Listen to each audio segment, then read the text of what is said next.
那这边有几个键啊，就是温度。我们现在的出厂值打纸袋的温度是调到3，这是那个打纸袋的一个松紧度，你们自己去调。这边是紧，这边是松。这边的按键呢，一个静止，一个自动，一个单次。自动的话，如果说你没开啊，你那边是这边有个光电，有个光电的一个感应，就是你放在这里的话，它是不会打的，除非你把这个自动打开，你碰一下它，它就会打。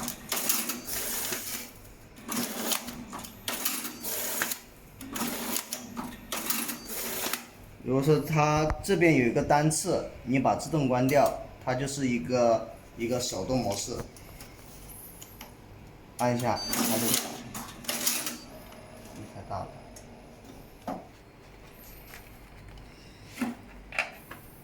这是单次，就是它是一个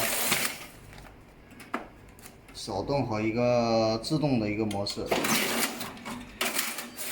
如果说你把这个自动打开，就是靠这个光电去感应它，一感应它就会打，一感应它就会打。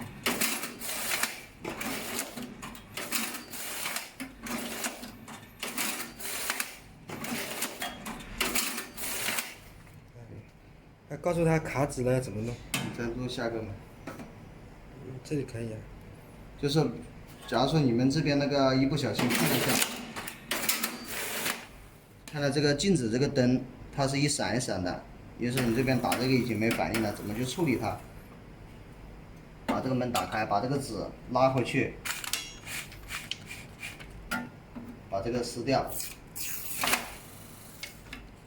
就相当于这个滑块它是可以推进去的。如果说再一个卡带，这个纸卡住了，怎么去处理它？我们这边有一个开导轨的，这边一个开导轨的，一按下去，这个导轨就打开了，一按导轨就打开了。我们把这个卡的部分把它拉出来，按下去是开导轨的，然后单次我们这边连续摁2下，就把这卡的部分把它拉出来，切掉就可以了。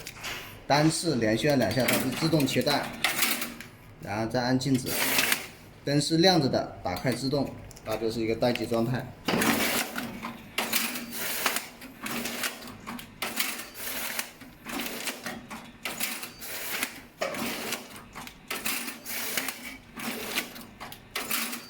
可以了。